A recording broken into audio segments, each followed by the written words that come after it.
Sebelum kita mulai kajian untuk ambil berkahan, kita sama-sama bersolawat kepada Rasulullah Sallallahu Alaihi Wasallam. Sallallahu ala Muhammad, Sallallahu alaihi wasallam, Sallallahu ala Muhammad,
السلام عليك يا سيدنا وحبيبنا وشفيعنا وقرة أعيننا ومولانا محمد وعلى آله وصحبه وبارك وسلم أجمعين.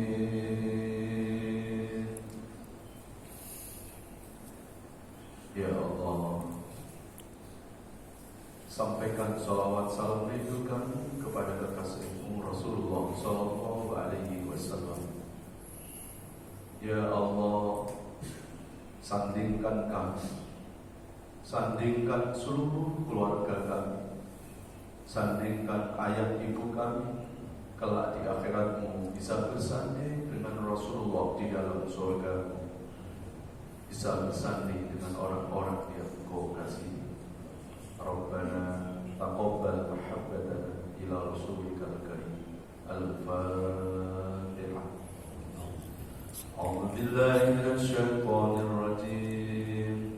Bismillahirrahmanirrahim. Alhamdulillahi rabbil alamin. Ar-Rahmanir Rahim. Maliki yaumiddin. Iyyaka na'budu wa iyyaka nasta'in. Ihdinas siratal mustaqim. Siratal ladzina an'amta 'alaihim ghairil maghdubi 'alaihim waladdallin.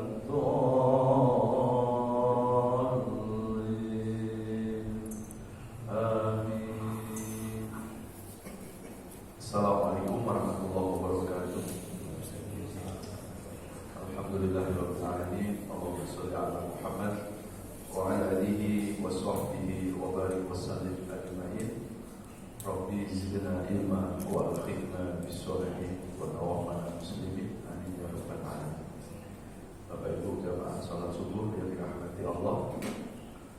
Alhamdulillah, kita bersyukur kepada Allah, berkat izin dan irodahnya kita masih diberikan nikmat sehat, nikmat panjang umur.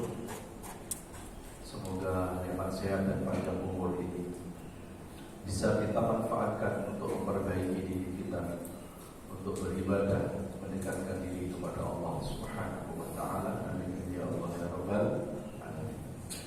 Salawat salam sama-sama kita sampaikan kepada panutan abadi kita Rasulullah Muhammad Sallallahu Alaihi Wasallam. Semoga kita termasuk umat yang mencintai Nabi, dan mudah-mudahan Nabi mencintai kita. Amin ya Rabbal alamin. Baik Bapak Ibu jamaah sekalian dirahmati Allah, seperti biasanya kajian kita adalah tadabbur Al-Quran, yaitu renungan-renungan di bawah naungan ayat-ayat suci Al-Quran. Kali ini kita akan membahas tentang sejarah di dalam Al-Quran. Sebelum kita memulai pembahasan, kita akan awali dengan membuka Al-Quran, yaitu surat Al-Baqarah, surat kedua, ayat 124. A'udzu billahi minasy syaithanir rajim. Bismillahirrahmanirrahim. Wa idh ibtala Ibrahim rabbuhu bikalimatin fatammahun. Qala inni ja'iluka lin-nasi imama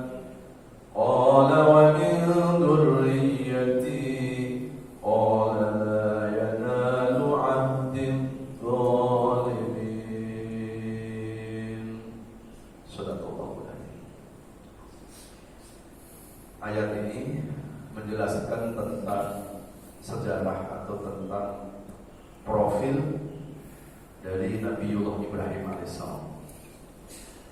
Ini salah satu sejarah yang dijelaskan oleh Allah dalam Al-Quran. Banyak sejarah-sejarah lain di dalam Al-Quran. Karena kalau kita mengkaji tema besarnya Al-Quran, itu ada 6 tema. Pertama, tema tentang akidah. Ini separuh dari Al-Quran. Jadi Al-Quran kalau jumlahnya ada 100 berapa? 14 surat, 6.600 sekian ayat. Itu setengahnya Quran. Itu bicara tentang akidah, tentang keimanan. Ini menunjukkan betapa keimanan, akidah itu sesuatu yang sangat krusial dalam kehidupan manusia. Al-iman asasuddin. Iman atau akidah itu adalah fondasi dari agama seseorang. Ini masjid dikatakan indah, dikatakan bagus, bukan hanya dilihat dari desainnya, tapi menentukan fondasinya. Kalau fondasinya kuat, kena goncangan, insya Allah nggak mudah roboh. Dan ternyata fondasi hidup manusia itu ya di imannya. Maka ketika iman seseorang itu baik, iman seseorang itu kuat, pasti orang itu akan baik dalam menjalani proses-proses kehidupan. Manusia ini tidak akan mudah cengeng dalam menghadapi hidup. Karena iman itu akan menjadi way out, jalan keluar dalam menyelesaikan persoalan-persoalan hidup manusia. Ini tema besar Quran pertama tentang akidah. Lalu tema besar Quran yang kedua tentang ubudiyah. Karena bagaimanapun iman itu gak akan sempurna kalau gak disertai dengan amaliyah, dengan ibadah. Makanya di beberapa ayat Quran, setiap kali Allah menyebut kata iman, sebelahnya itu pasti dibarengkan dengan amal soleh, pasti. Ya, salah satunya kita bisa lihat dalam surat Al-Asri, wal asri innal insana lafi khusr illa alladziina amanu, sebelahnya terus wa basyiril ladziina amanu wa amilus sholih. Ini tema besarnya Quran yang kedua tentang ubudiyah, tentang ibadah. Dan ibadah sendiri dibagi dua, ada ibadah maqdhah, ada disebut dengan ibadah ghairu maqdhah. Kalau ibadah maqdhah yang hubungannya dengan ibadah sholat, puasa, haji dan seterusnya. Ibadah ghairu maqdhah di luar itu, Pak. Bahkan senyum saja itu pun juga bisa dihitung ibadah. Itu kalau bicara ibadah ghairu maqdhah. Tapi asal senyumnya cuma sendirian. Kalau senyum sendirian repot. Ada orang nanya mulai kapan, maksudnya ketemu seseorang kita sudah senyum. Wa tabassamuka ala wajhi akhika shadaqah. Kita kepada orang lain itu sedekah. Kemudian yang ketiga, Al-Quran bicara tentang tema besarnya muamalah. Muamalah itu lebih luas lagi, Pak. Di dalamnya ada bisnis, di dalamnya ada siasat politik, di dalamnya ada bekerja, ada berinteraksi sosial. Ya. Kalau dalam bahasa fikih disebut ijtimaiyah, ibadah yang bersifat sosial kemasyarakatan. Itu masuk dalam apa? Tema muamalah, dan itu dikuatkan di Al-Imran surat ketiga 112. Duribat alaihim tilatu aina masukifu ila bihablin minallah wa hablin minannas. Ya, bahkan di hadis Rasulullah sendiri dikatakan tidak termasuk umatku kalau orang perutnya kenyang tetangganya kelaparan. Berarti menunjukkan betapa ibadah sosial itu tidak bisa dianggap sepele. Ibadah sosial itu adalah sebuah penyempurnaan dari keimanan, dari agama seseorang. Lalu yang keempat, Al-Quran bicara tentang historis, tentang sejarah. Dan sejarah dalam Quran itu sepertiganya Quran. Jadi kalau tadi ada 6.600 sekian ayat, sepertiganya berapa? Lebih dari 2.000-an ayat bicara tentang sejarah. Dari Al-Fatihah saja itu sudah ada selipan sejarah. Ya, ihdinas siratal mustaqim, terus siratal ladzina an'amta 'alaihim Wailil maghdubi alaihim, tunjukkan kami ke jalan yang lurus, yaitu jalannya orang-orang yang Kau berikan kenikmatan. Siapa yang diberikan kenikmatan? Yaitu para nabi, para rasul. Kita tahu para nabi dan para rasul tentang sejarahnya, itu juga ada di dalam Al-Quran. Maka di dalam Al-Quran itu sepertiganya adalah sejarah. Ada sejarah orang soleh, ada sejarah orang salah. Sejarah orang soleh ya, sejarah para nabi. Bahkan ada yang bukan nabi tapi direkam sejarah dalam Quran. Seperti Pak Imran. Imran itu bukan nabi, Pak. Sampai ada surat namanya Ali Imran. Imran itu bukan seorang nabi, tapi melahirkan anak cucu jadi nabi. Ya. Pak Imran itu melahirkan seorang anak putri perempuan namanya Maryam. Dari Bunda Maryam melahirkan seorang nabi. Nah, kemudian ada lagi yang bukan nabi tapi direkam sejarahnya dalam Quran adalah Luqman. Ada surat Luqman, surat 31. Itu karena keberhasilannya dalam membina keluarganya. Nah, kemudian ada lagi sejarah tidak menceritakan sejarah manusia tapi binatang. Di Quran juga ada. Maka dalam Quran itu ada 5 surat dengan menggunakan nama binatang. Surat apa? Al-Baqarah. Terus Al-Ankabut. Ya. Terus An-Nahl. Terus An-Naml. Terus Al-Fil. 5 itu, Pak, Allah menjadikan nama surat Al-Quran. Jadi 5 surat Al-Quran itu menggunakan dengan nama binatang. Dan pasti bukan tanpa alasan. Pasti Allah itu sudah punya punya tujuan. Kenapa 5 binatang? Kan binatang banyak. Ternyata ketika kita lihat, Pak, filosofi dari 5 binatang ini membawa pesan moral buat manusia. Al-Baqarah kita lihat dalam kisah Bani Israil, umat Nabi Musa. Tapi bicara sapi itu sendiri itu membawa hikmah tentang keberkahan. Ya. Coba kita lihat, Pak. Binatang sapi secara statistik kelahiran sama kematian banyakkan mana, Pak? Sapi lahir sama yang disembelih banyakkan mana, Pak? Banyakkan mati. Secara statistik 1 tahun sapi itu lahir cuma sekali loh, Pak. Tapi dipotongnya setiap hari. Pernah dengar berita nggak, Pak? Dunia kekurangan sapi. Padahal secara statistik kalau setahun lahir cuma 1, dipotongnya setiap hari, harusnya sapi itu kurang. Tapi kita nggak pernah dengar berita bahwa dunia kekurangan sapi. Kenapa? Karena sapi adalah simbol keberkahan. Ya.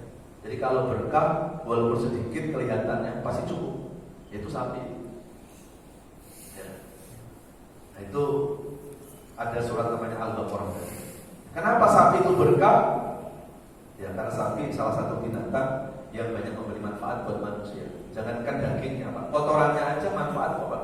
Dari kotoran sapi diolah oleh manusia, akhirnya menjadi pupuk kandang. Dari pupuk berdiri PT. Dari PT banyak manusia mendapat rezeki dari adanya pupuk. Nah, dari apa? Dari kotoran sapi. Akhirnya kita ambil pelajaran.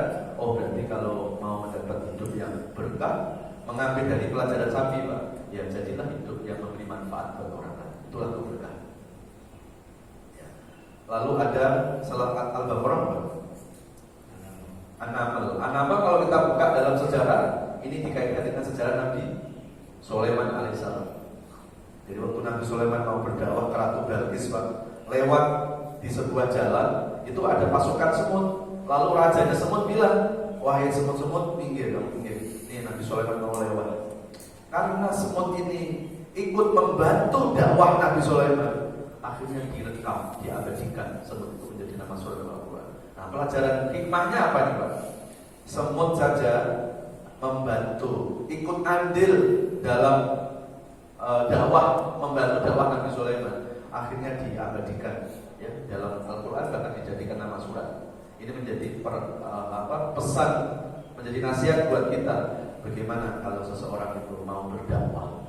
Semut aja cuma minggir Nabi Sulaiman mau dakwah, direkam jadi nama surat. Gimana orang yang mau dalam berdakwah? Dakwah tidak tugasnya hanya ustaz, kiai, ajengan saja. Semua umat Islam wajib berdakwah. Wal takum minkum ummatun yad'una ilal khair. Kuntum khaira ummatin ukhrijat lin-nas ta'muruna bil ma'ruf wa tanhauna 'anil munkar. Itu di Al-Imran surat 3 ayat 104. Ya. Wa man ahsanu qawlan mimman da'a ila Allah wa 'amila shalihan wa qala innani minal muslimin. Fussilat surat 41 ayat yang ke-33. Apakah ada ucapan yang lebih mulia kecuali ucapan yang mengajak manusia untuk menyeru kebaikan? Berarti manusia yang dikatakan baik bukan manusia yang hanya baik untuk diri sendiri, Pak, tapi menjadi jalan kebaikan buat orang lain. Lalu apa tadi? Al-Baqarah, semut, An-Nahl, lebah. Lebah ini dihubungkan dengan manfaatnya, ya, dari madu. Itu kita bisa mendapat nilai-nilai kesehatan di sana. Kemudian apalagi Al-Ankabut itu laba-laba, dihubungkan dengan sejarah ketika Rasulullah berdakwah di gua Hira. Itu An-Nahl itu membantu Al-Ankabut laba-laba itu ikut membantu keselamatannya Rasulullah SAW. Akhirnya pun diabadikan dalam nama surat Quran. Terus apa lagi? Al-fil itu gajah. Gajah itu simbol kekuatan. Al-mu'minul qawiyyu khairun minal mu'minid dhaif. Mukmin yang kuat lebih disukai Allah ketimbang mukmin yang lemah. Jadi gajah itu simbol kekuatan. Kuat apa? Ya kuat iman, kuat apa? Ekonomi, kuat ibadah, kuat fisik. Allah menyukai orang yang kuat daripada orang yang lemah. Kadal fakru ayatuna kufron. Kadang karena kemiskinan, lemah ekonomi, orang bisa menggantikan imannya. Nah, ini 5 nama binatang yang jadi apa? Nama surat Al-Quran. Baik, kita tidak membahas ini. Ini hanya sedikit menjelaskan bahwa di dalam Al-Quran sejarah itu menduduki sepertiganya Quran. Ya.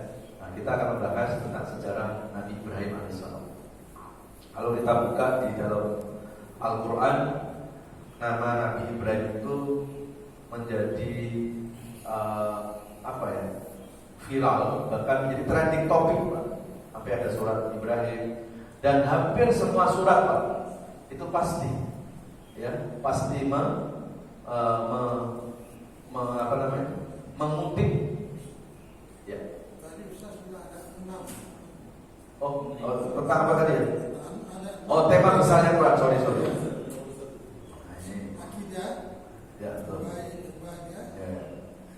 muamalah, Baru 5. sejarah, Ya, betul.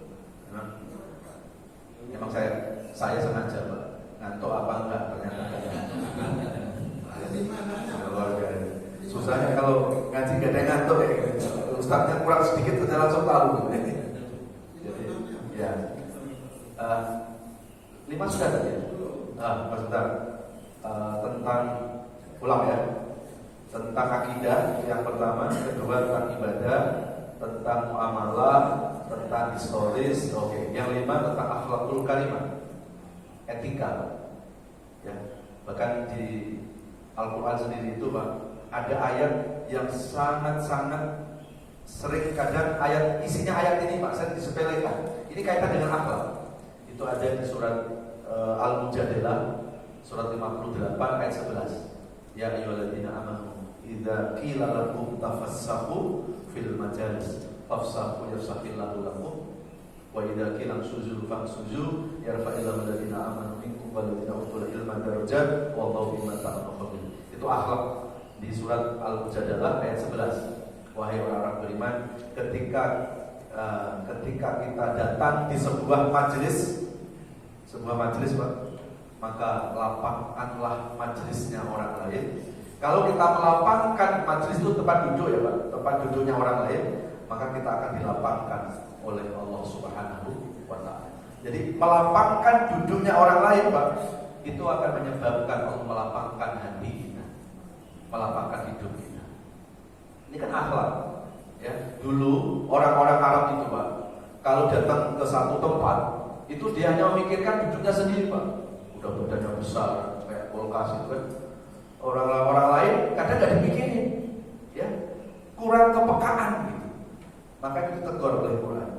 turun surat Al-Mujadilah itu. Kalau kita datang ke sebuah majelis, pikirkan dong tempat duduknya orang lain. Jangan pikirkan duduk sendiri. Masalah duduk aja diatur oleh Quran, Pak. Supaya kita apa? Memikirkan ya tempat duduknya orang lain.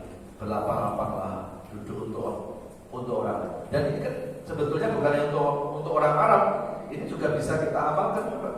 Namanya yang pengguna busway, pengguna MRT itu, Pak. Kadang-kadang kita lagi duduk enak, terus tiba-tiba ada orang yang lebih sepuh dari kita bisa amalkan ayat ini. Ya, Pak silakan Pak, atau Bu silakan Bu. Apalagi ada ibu yang hamil 9 bulan lebih 8 hari, kan? Kurang saja lagi sudah melahirkan. Dia bergantungan, Pak. Kita ingat ayat ini. Iya, kan ada surat Al-Mujadalah. Lapangkanlah duduknya orang lain, maka kita akan dilapangkan hidup oleh Allah Subhanahu wa Ta'ala. Kita amalkan ayat ini. Silakan Bu, ibu yang duduk, bapak yang duduk. Kok kamu baik banget? Bacain ayatnya langsung. Ya ayyuhalladzina amanu idza qila lakum. Ya enggak usah. Di hati saja. Ya. Begitu dibaca ayat, dia nanya, maksudnya apa itu? Kita jelasin, kalau melapangkan duduk orang lain, nanti Allah akan melapangkan hidupku, Bu. Maka aku kepingin dilapangkan hidupku, ibu yang duduk saja. Begitu ibu tahu kalau melapangkan duduknya orang lain itu dapat pahala, Pak. Dia nggak mau duduk, Pak. Aku kepingin dilapang hidupkan oleh Allah. Makanya berebut, Pak. Nggak mau pada duduk itu, Pak. Kalau tahu pahalanya melapangkan duduk. Itu kaitan dengan akhlak, etika. Jadi punya kepekaan. Masalah duduk aja, Pak, itu diatur oleh Quran. Ya. Terus masih satu lagi.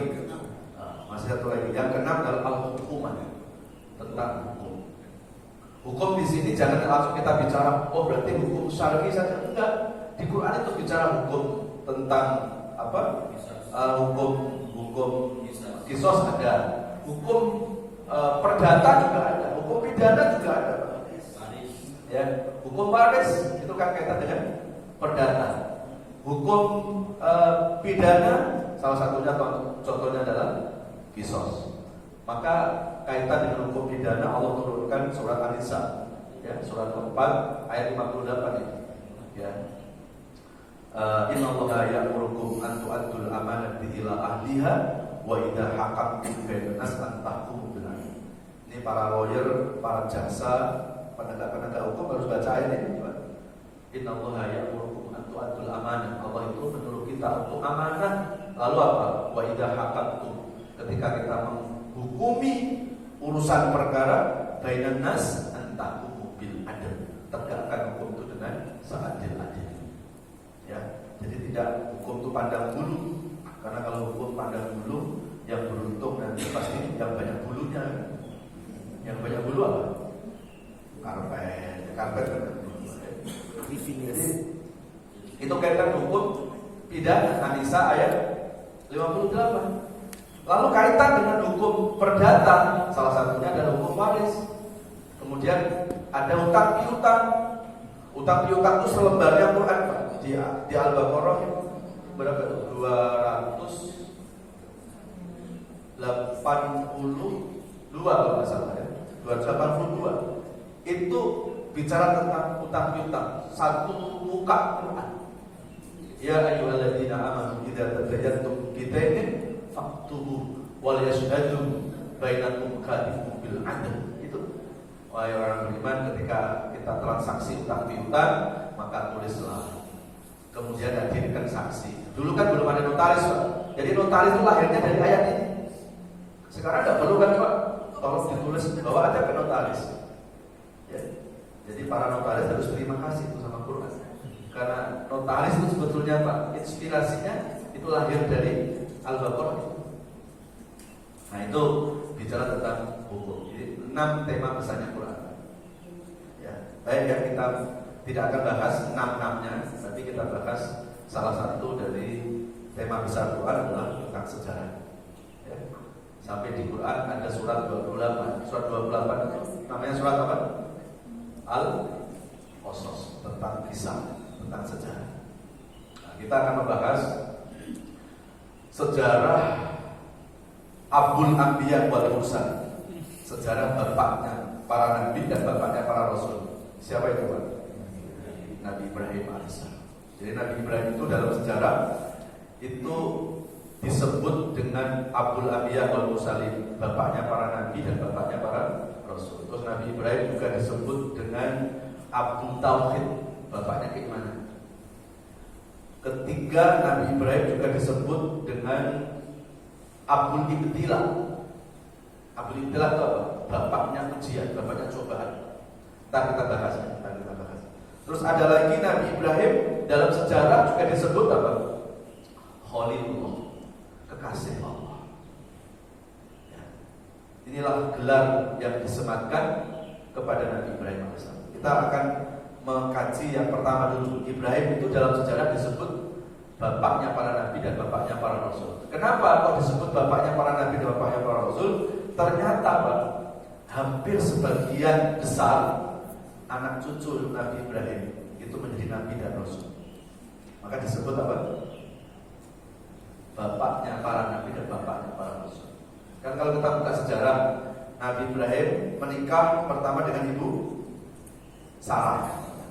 Ini diindikasikan mandul Pak. Ya, kalau lama sudah menikah nggak punya keturunan, lalu ibu Sarah menyuruh sama suaminya, wahai suamiku, kita kayaknya perlu deh untuk mempunyai keturunan. Nanti kalau kita meninggal siapa yang meneruskan perjuangan? Lalu Ibrahim bertanya, lalu maksudmu apa? Aku izinkan engkau untuk menikah. Tapi tujuannya tadi Pak, untuk melahirkan apa? Keturunan, supaya estafet dakwah perjuangan berkelanjutan. Ya, itu sosok ibu Sarah. Ya, ada ibu kita kayak begitu. Ya, jangan coba-coba ya, jangan coba-coba. Ya, kayaknya itu hanya angan-angan saja lah kalau bapak. Ya, makanya kalau istri bapak kepingin bisa kayak gitu, langsung Pak. Ya, ganti namanya Ibu Sarah. Ya. Itu Ibu Sarah, ya. Gitu. Tapi lagi-lagi suaminya Ibu Sarah ini bukan manusia biasa, Pak. Seorang nabi. Dalam sejarah ketika disuruh nikah lagi, marah Ibrahim, Pak. Marah.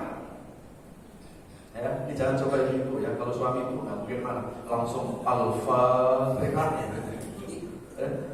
Ya, gitu. Nabi Ibrahim marah. Kenapa Nabi Ibrahim marah? Ibrahim mengatakan, wahai istriku, kok kamu berani-beraninya nyuruh aku untuk nikah? Kamu tahu gak aku siapa? Aku ini nabinya Allah, utusan Allah. Gak mungkin aku melakukan sesuatu kecuali berdasarkan wahyu dari Allah. Allah aja belum menyuruh aku, kok kamu sudah duluan menyuruh aku? Ada suami kayak gitu? Banyak. Ya. Akhirnya apa? Akhirnya istrinya pun menguatkan argumennya lagi. Suamiku ini bukan untuk aku, bukan untuk engkau, tapi untuk umat. Aku sadar aku belum bisa melahirkan keturunan, dan kita ini sudah semakin tua. Kalau kita meninggal dunia, lalu siapa yang melanjutkan perjuanganmu? Itu tujuan Ibu Sarah. Ya, akhirnya Ibrahim pun gak langsung, Pak. Gak langsung menikah, cari sendiri. Enggak. Itu bedanya Ibrahim sama Baim, gitu ya. Itu beda, ya. Akhirnya kata Nabi Ibrahim, tunggu, aku akan istikharah, aku minta petunjuk kepada Allah. Itu Nabi Ibrahim, Pak. Dan ternyata tujuan istrinya itu memang tujuan yang mulia, ya. Dan Ibrahim akhirnya melaksanakan Ibrahim akhirnya bertemu lagi sama istrinya, menemui istrinya. Kalau memang kau betul-betul ikhlas dengan niatmu seperti itu, wahai istriku, carikan wanita buat aku. Jadi bukan Ibrahim cari sendiri, Pak, suruh nyariin istrinya. Dan akhirnya dicarikan gak jauh-jauh, yaitu Ibu Hajar yang dulu disebut Khotimah, pernah menjadi orang yang membantu rumah Nabi Ibrahim AS. Nikah dengan Ibu Hajar, ya. Dan ternyata betul Pak, doa Ibu Sarah, gak lama nikah dengan Ibu Hajar, melahirkan anak, yaitu Nabi Ismail. Itu sejarahnya. Dari Nabi Ismail lahirnya di mana? Di Mekah. Dan dari Nabi Ismail melahirkan keturunan sampai akhirnya pada Nabi Muhammad SAW. Berarti Nabi Muhammad anak cucu Nabi Ibrahim, jalur dari ibu Hajar. Dan alhamdulillah ibu Sarah yang diindikasikan mandul, Pak, akhirnya melahirkan juga. Lahirlah anak laki-laki namanya Ishak. Ini lahirnya bukan di Mekah, tapi termasuk Bani Israel, kaum Bani Israel. Maka dari Nabi Ishak melahirkan nabi-nabi dari Bani Israel sampai akhirnya pada Nabi Isa alaihissalam. Itu sejarahnya. Nabi Isa itu jalur keturunan Ibrahim dari ibu Sarah. Nabi Muhammad itu lahir keturunan Nabi Ibrahim dari jalur ibu Hajar. Berarti Nabi Isa sama Nabi Muhammad itu satu kakek atau satu bapak. Makanya pantas kalau Nabi Isa mengajak umatnya untuk menyembah Allah, ya karena Nabi Ibrahim pun sama, ya, menyembah Allah. Nah, kok tiba-tiba umat Nabi Isa menyembah dirinya? Nah, ini kan jelas pasti ada pemelencengan, Pak, dari ajaran Nabi Isa yang dipelencengkan oleh umatnya. Ini kita bicara sama umat Islam, Pak, ya. Tapi kalau kepada orang Muslim nggak boleh kita mengatakan ini secara akidah. Ya, dan ini kalau di YouTube jangan dipotong di sini, Pak. Potong di sini, wah ini Ustaz rasis, ya. Padahal ini bicara tentang sejarah. Jadi sejarahnya begitu, gitu. Kalau Nabi Isa kalau Nabi Isa menyembah Allah, masa Nabi Isa menyuruh umat untuk menyembah dirinya? Maka nggak mungkin, logikanya. Dan nggak mungkin Nabi Isa kan keturunan Nabi Ibrahim, dan Nabi Ibrahim adalah seorang Nabi yang menyembah Allah juga. Masa Nabi menyuruh anak cucunya Isa nyuruh umat untuk menyembah dirinya? Ya nggak mungkin. Ya kenapa Pak Nabi Isa itu disembah? Ya kan sejarah tadi kan. Satu, Nabi Isa lahir tanpa bapak. Jadi dianggapnya wah Isa ini anak Tuhan dan seterusnya. Dan dilihat Ibunda Maryam itu, Pak, dalam peraturan Tamsas tidak pernah Ibunda Maryam itu disentuh sama laki-laki. Loh kok bisa mengandung? Nah, kemudian diasumsikan itu sebagai Ibunda Maryam dan seterusnya. Jadi sebetulnya sejarahnya lebih ke sana. Ya, tidak mungkin umat Nabi Isa itu menyembah dirinya karena permintaan Nabi Isa. Karena Nabi Isa menyembah Allah. Sama seperti kalau kita mengikuti Rasulullah, kan pertanyaannya Rasulullah menyembah siapa? Menyembah Allah. Ya kita menyembah Allah. Gak mungkin dong kita menyembah Rasulullah SAW. Nabi Isa kan sama menyembah Allah. Masa pengikut yang setia malah menyembah Nabi Isa? Jelas itu ada satu pemelencengan akidah yang dipelencengan oleh umat Nabi Isa. Tapi ini urusan akidah. Saudara Nasrani kita tidak usah masuk ke ayat itu, ya. Kita sudah dibatasi dengan ayat lakum dinukum. Tapi sebagai seorang Muslim kita harus tahu sejarahnya, sejarah Nabi Isa alaihissalam. Oke, saya bukakan satu ayat untuk melengkapi tentang kenapa kok umat Nabi Isa itu menyembah dirinya. Apakah itu kemauan Nabi Isa? Itu direkam di Quran. Coba kita buka surat Al-Ankabut surat 29 ayat yang ke-6. Nah, ini testimoni Nabi Isa tentang dirinya. Al-Ankabut surat 29 ayat 6. A'udzubillahi minasyaitonir rajim. Bismillahirrahmanirrahim. Wa idh qala Isa ibnu Maryam ya bani Israil inni rasulullah ilaikum musaddiqan lima baina yadayya min at-taurati wa mubashiran bi rasulin ya'ti min ba'di ismihi Ahmad. Falamma ja'ahum bil bayyinati qalu hadza sihrun mubin. Subhanallah. Itu surat berapa tadi? Al-Ankabut surat 29 ayat yang ke-6. Ini ayat yang menjelaskan tentang testimoni Nabi Isa tentang dirinya kepada umatnya. Ketika Nabi Isa berkata kepada umatnya, wahai Bani Israil, sesungguhnya aku adalah utusan Allah Tuhan. Di situ Nabi Isa mengatakan apa? Aku adalah utusan Allah. Nabi Isa tidak mengatakan aku anak Tuhan, tidak ada. Di ayat itu ya. Kemudian aku diutus oleh Allah membenarkan ajaran-ajaran sebelumku. Dan sebelum Nabi Isa siapa, Pak? Nabi Musa alaihissalam yang dituruni Taurat. Nah sekarang Nabi Musa menyembah Allah, maka Nabi Isa pun sama menyembah menyembah Allah. Dan yang lebih unik lagi, ayat ini menjelaskan apa Pak? Wa basyirun bi rasul. Nah ini. Dan surah berapa? Al-Ankabut surat 29 ayat 6. Hah? Bukan. Sorry. Asof.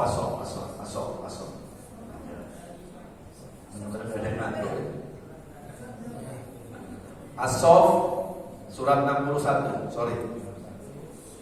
Ya, maklum ya Pak. Dimaklumi Pak. 6.660 sekian ayat ya. Komputer ada suka loading suka error juga kan ya. Apalagi ini baru tanggal berapa ya? Padahal tanggal muda biasanya tidak error biasanya. Surat As-Saff surat 61 ayat 6. Kita ulang ya. A'udzubillahi minasyaitonir rajim. Bismillahirrahmanirrahim. Yang enggak pas tadi nama surat tapi ayatnya enggak salah ya. Wa idh qala Isa ibnu Maryam ya bani Israil inni rasulullah ilaikum musaddiqan lima baina yadayya minat tawrati wa mubasyshiran bi rasulin ya'ti min ba'di ismuhu Ahmad. Walamma ja'ahum bil bayyinati qalu hadza sihrun mubin. Subhanallah. Coba kita lihat ya. Ketika Nabi Isa berkata kepada kaumnya, wahai Bani Israel, aku adalah utusan Allah. Di situ jelas Nabi Isa menjelaskan aku ini utusan Allah seperti nabi-nabi sebelumku yang dituruni kitab Taurat. Berarti Nabi Musa sama kan? Lalu yang menarik lagi apa Pak? Wa mubasysyiran bi rasul. Ini testimoni Nabi Isa. Dan aku akan memberikan kabar kepadamu bahwa akan ada nabi setelah aku yang namanya Ahmad, yang namanya Muhammad SAW. Ahmad itu nama Rasulullah, nama ruhnya, nama jasadnya adalah Muhammad.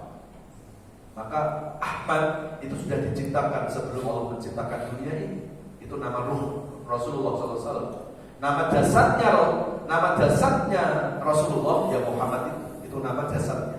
Nama ruhnya itu Ahmad. Ya. Jadi aku memberi kabar akan ada nabi setelah aku yang namanya Nabi Muhammad. Pertanyaannya apa? Kira-kira Nabi Muhammad sudah lahir belum? Karena kalau kita buka sejarah, Nabi Isa itu diwafatkan oleh Allah dalam usia 33 tahun. Sangat muda sekali. Ya. Wa rafa'nahu ila sama'id dunya. Aku angkat Isa ke langit dunia. Yang dimaksud angkat di situ diwafatkan. Memang di kalangan ulama tafsir ada yang berpendapat kok kalimatnya bukan wafat tapi kok warafa'nahu ila sama'id dunya. Aku angkat Isa ke langit dunia. Berarti Nabi Isa belum wafat. Itu sebagian tafsir. Tapi jumhur tafsir para ulama memaknai warafa'na itu ya wafat. Kenapa? Karena Nabi Isa itu manusia. Berarti kalau manusia secara sunatullah pasti akan diakhiri kematian. Adapun ada dalam sejarah nanti setelah Nabi Isa wafat mendekati kiamat akan diturunkan, akan dihidupkan lagi. Itu prerogatif Allah. Kalau Allah mampu menciptakan manusia, Allah pasti mampu mengembalikan produksinya kembali. Itu urusan Allah. Jadi jumhur ulama Nabi Isa wafat. Ya, adapun nanti diturunkan ke muka bumi ketika mendekati kiamat, ya itu hak prerogatifnya Allah Subhanahu wa taala. Karena Allah berhak menghidupkan, berhak mematikan. Itu di dalam hadis. Di dalam hadis itu tentang hadis-hadis tentang akhir zaman. Ya. Tentang hadis tentang akhir zaman. Jadi nanti sebelum hari kiamat itu akan ada fitnah, di antara fitnah Dajjal. Bersamaan dengan fitnah itulah maka Nabi Isa akan diturunkan oleh Allah Subhanahu wa taala. Ya, tugas Nabi Isa nanti Pak ketika turun ke bumi bukan mengajarkan kitab Injil, tapi saat itu Nabi Isa melanjutkan ya ajarannya Rasulullah SAW. Ya, terus tugas Nabi Isa yang kedua saat itu meluruskan akidah yang dilecehkan oleh pengikutnya. Bahwa Nabi Isa akan mengatakan aku bukan yang saya bilang tadi ya, aku bukan anak Tuhan, tapi aku adalah utusan Allah.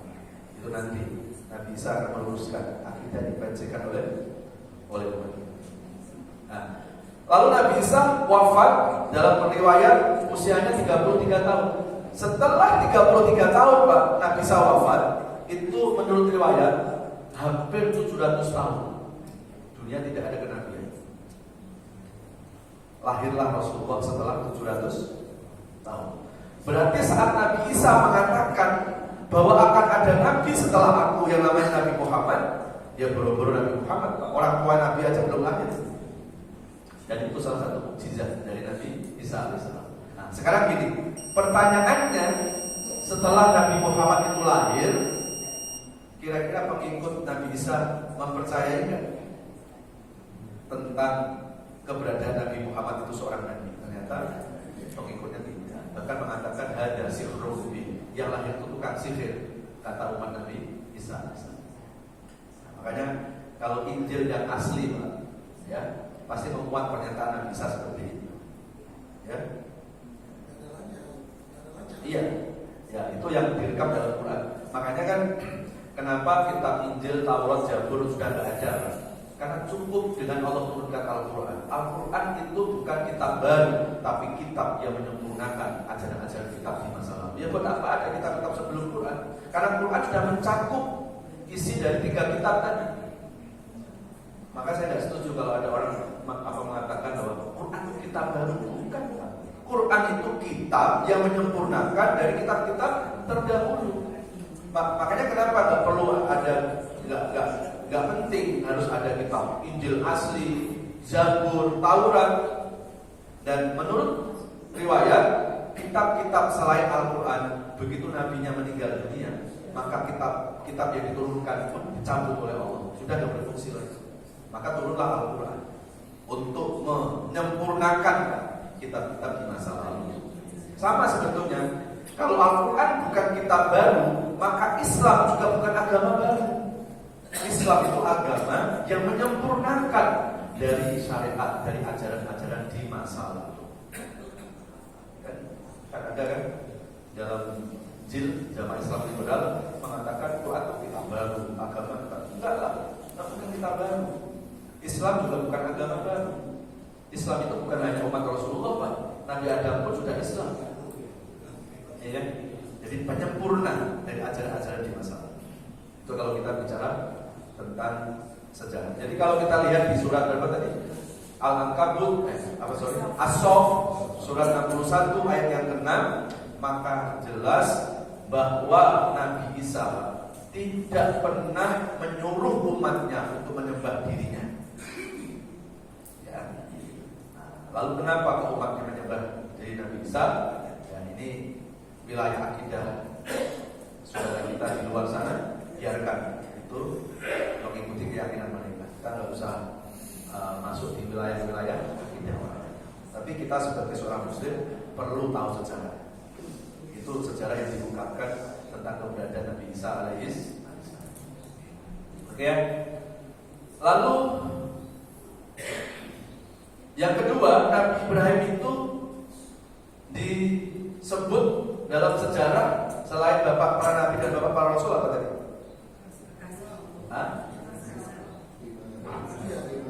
Abu Tauhid, bapaknya keimanan. Karena Ibrahim mendapatkan iman bukan dari bapaknya, Pak. Ya, bapak Nabi Ibrahim siapa, Pak? Bapak Nabi Ibrahim siapa? Yang namanya Azar. Azar siapa, Pak? Azar itu menurut sejarah seorang yang mendesain berhala pada masa itu. Ya, tapi melahirkan anak menjadi seorang nabi. Nah, ini juga menjadi pelajaran, Pak. Ini menjadi pelajaran buat kita. Gak boleh kita menjas keturunan. Kalau bapaknya preman, pasti anaknya preman. Gak bisa. Gak bisa. Kalau bapaknya kiai, pasti anak kiai. Gak bisa. Allah bisa menjadikan orang soleh dari siapapun, orang yang dikehendaki oleh Allah. Kalau Nabi Ibrahim kan lahir bukan dari bapak Islam, tapi ada yang bapaknya Islam melahirkan anak yang kafir. Siapa? Nabi Nuh. Bahkan ada 2 nabi kan yang melahirkan anak itu kafir kepada Allah. Satu Nabi Nuh, kedua Nabi Adam. Nabi Adam punya anak Qabil. Qabil itu membunuh adiknya Habil, dan Qabil dihukumi kafir karena bertolak belakang dengan ajaran ayahnya ajaran Nabi Adam alaihissalam. Ya, jadi dari sejarah Nabi Ibrahim ini kita nggak perlu menjas, ya. Loh, kok di dalam Quran kalau kita menikah suruh milih nasab yang baik, nah kan pilihan kan ideal, tetapi satu-satunya yang menjadikan keturunan baik, yang menjadikan orang baik bukan satu-satunya dari keturunan, kan ada agamanya, ada yang lain.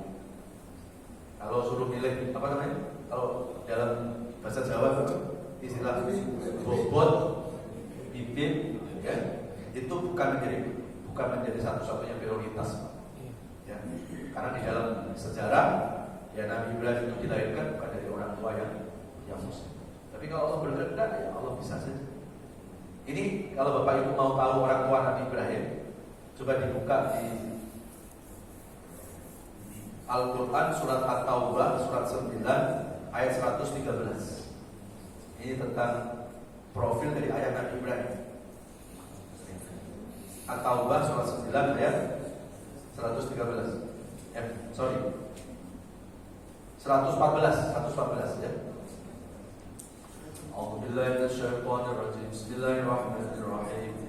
Wa ma kana istighfar Ibrahim li abihi illa an maw'idatin wa'adaha iyyah falamma tabayyana lahu annahu aduwwun lillahi tabarra'a minhu inna Ibrahim la'awwahun halim. Itu At-Taubah surat 9 ayat 114. Itu tentang profil dari ayah Nabi Ibrahim. Ya, kalau kita buka di pertengahan ayatnya apa Pak? Ketika Ibrahim tahu bahwa ayahnya itu musuh Allah, nah itu musuh Allah Bapak di dalam Quran itu ayah Ibrahim. Maka Ibrahim pun berlepas dari akidah orang tuanya. Hanifah muslimah wa ma kana minal musyrikin. Ibrahim tidak mengikuti agama ayahnya. Tapi ada yang menarik Pak. Di ayat itu ada kalimat apa? Hanifah muslimah. Ibrahim itu lembut hatinya dan penyayang. Walaupun berbeda dengan ayahnya agamanya, Ibrahim tidak membenci ayahnya. Ibrahim tetap menghormati apa? Ayahnya. Nah, ini menjadi pelajaran Pak. Kalau di antara keluarga kita ada yang non Muslim, ikutilah Nabi Ibrahim. Tidak perlu kita membenci keluarga itu. Ya, urusan agama itu bukan urusan manusia. Urusan siapa? Urusan Allah. Kita harus lebih melihat dari sisi kesamaannya. Apa kesamaan kita? Ya mereka manusia, kita manusia. Kita disakiti, kita nggak mau, kita pun nggak boleh menyakiti mereka. Ibrahim pun menghormati ayahnya, walaupun ayahnya itu berbeda agama. Hanifah muslimah. Ya.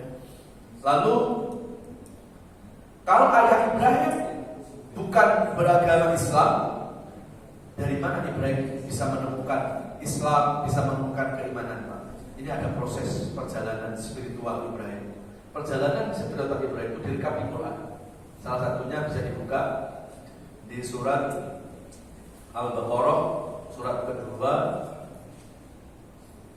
kedua ayat 260. Ini perjalanan spiritualnya Nabi Ibrahim sehingga mendapatkan iman. Al-Baqarah 260. A'udzu billahi minasyaitonir rajim. Bismillahirrahmanirrahim. Wa idh qala Ibrahim rabbi arini kaifa tuhyil mauta qala awalam tu'min qala bala walakin liyatma'inna qalbi qala fakhudh arba'atan min at-tayri fasurhunna ilayka thumma ij'al 'ala kulli jabalin minhunna juz'an thumma ud'uhunna yatinaka sa'ya wa'lam anna Allaha 'azizun hakim. Al-Baqarah 260. Itu sejarah Ibrahim bisa mendapatkan hidayah. Itu ada proses, ada perjalanan panjang. Ya, saya kepingin ayat ini dibaca ke Pak Haji Amilin karena ini menarik ayat ini tentang perjalanan spiritual Nabi Ibrahim. Coba Pak Haji Amilin dibaca Pak. Surat Al-Baqarah 260. Terjemahnya ada Pak. Ya. Ingatlah ketika Ibrahim berkata, ya Tuhan, perlihatkanlah kepadaku bagaimana Engkau menghidupkan orang mati. Katanya, apakah kamu tidak percaya akan kekuasaan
sebetulnya sudah bukan hanya terjemah, sudah masuk di tafsir.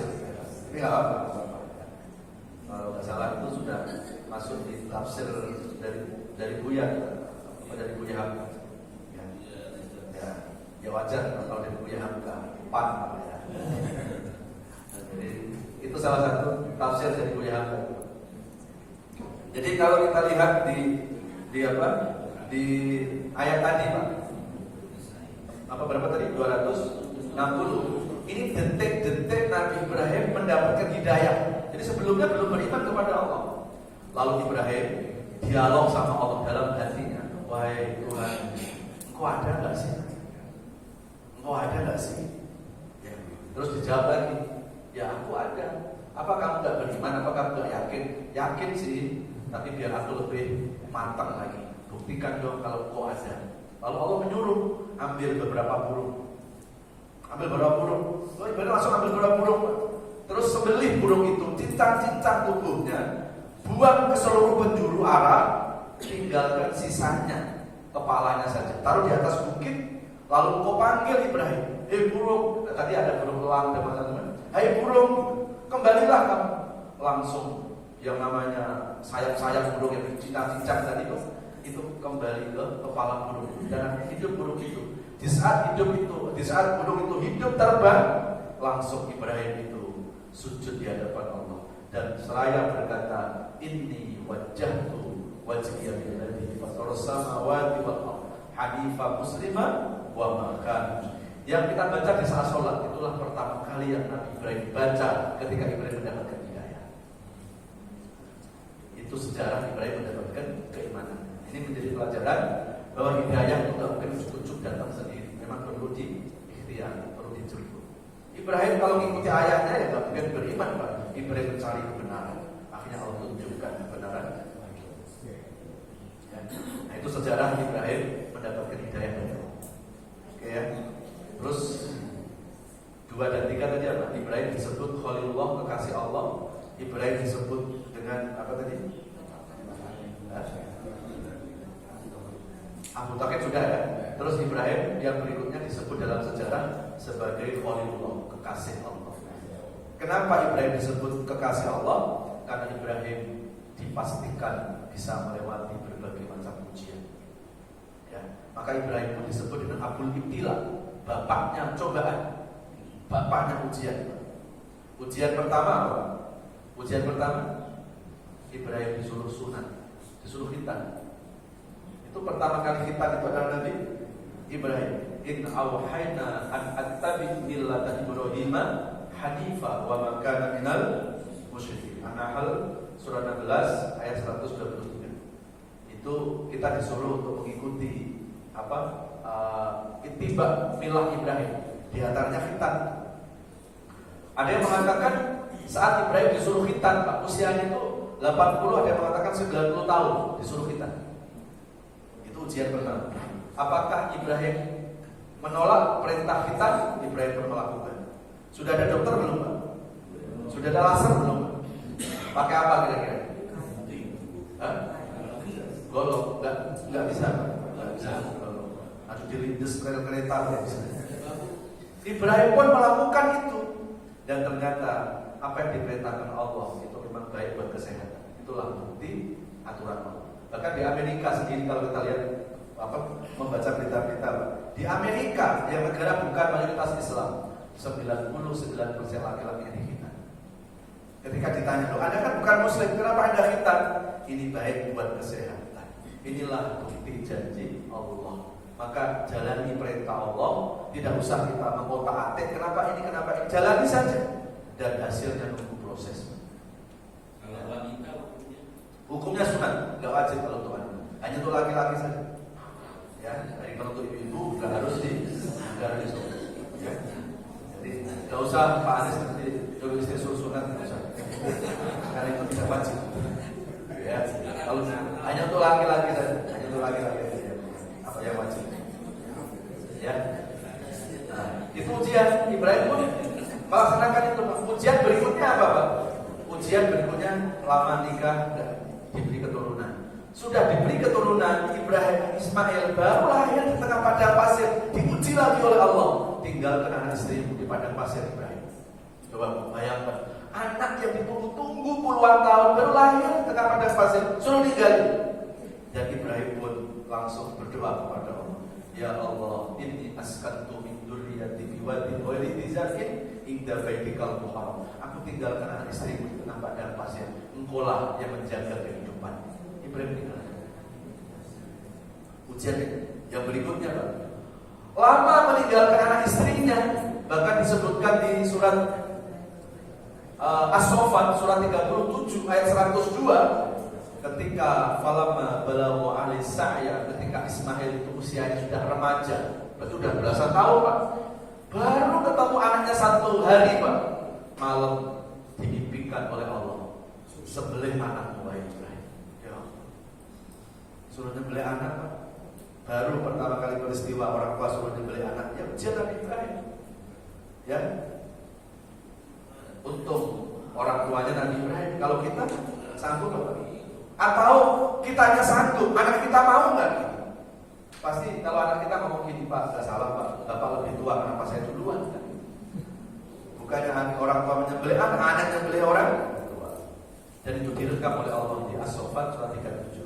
Akhirnya dari peristiwa penyembelihan anak Ismail itulah menjadi hukum ibadah korban. Maka kalau Ibrahim suruh nyembelih anak, itu aja mampu, Pak. Maksud kita nyembelih hewan kita tidak mampu. Gimana kalau Allah perintahkan nyembelih anak-anak kita? Habis anak kita. Ya. Makanya saya lebih setuju kalau ada orang diajak korban, dia bilang, ayo kita korban. Nggak mampu aku, bukan nggak mampu, nggak mau, nggak ada kemampuan. Kalau kita punya kemauan, Pak, kan bisa tabung, Pak. Nggak usah nunggu deket-deket kayak begini. Coba kita tabung sehari 10.000, Pak. 1 tahun sudah dapat. Jadi jangan bilang kita nggak mampu, kita nggak punya kemampuan. Ya. Dan ibadah korban itu, kata Rasulullah dalam hadis, itu nanti yang akan memberikan syafaat, memberikan pertolongan di hari kiamat, di mana kendaraan-kendaraan kita nanti, Pak, akan menyelamatkan kita saat kita melewati jembatan Shiratal Mustaqim. Maka sampai Rasul mengatakan, man wasa'a rizqahu wa lam yudhi, barang siapa yang dikasih keluasan rezeki kok tidak berkorban, maka jangan dekati musola. Artinya kata musola di sini berarti nggak sah sholat Idul Adha. Karena sekarang kata musola itu kan saat sholat, dan sholat di dalam hari raya itu hari Idul Adha ada sholat Idul Adha. Ya, dan setiap bulu binatang yang kita korbankan, Pak, satu bulu dihitung satu kebaikan. Ya, makanya kalau mau nyembelih korban, bulunya dihitung dulu ada berapa. Ya, sebelum darah hewan korban itu turun ke bumi, Allah mengampuni semua orang dosa-dosa orang yang berkorban. Sebelum darah turun, itu Allah mengampuni semua dosa-dosa orang yang berkorban. Dan sesungguhnya berkorban bukan hanya menyembelih binatang, tapi hakikat berkorban adalah menyembelih sifat-sifat kebinatangan yang ada pada diri kita. Itu sebetulnya hakikat ibadah korban. Maka artinya setiap kali kita menyembelih korban itu, kita niatkan, ya Allah, aku sembelih sifat kebinatangan. Apa sifat kebinatangan? Rakus, nggak tahu halal haram, itu sifat binatang. Kita sembelih saat kita Idul Adha. Ya baik, semoga apa yang saya sampaikan ada manfaatnya. Amin ya Allah ya Rabbal.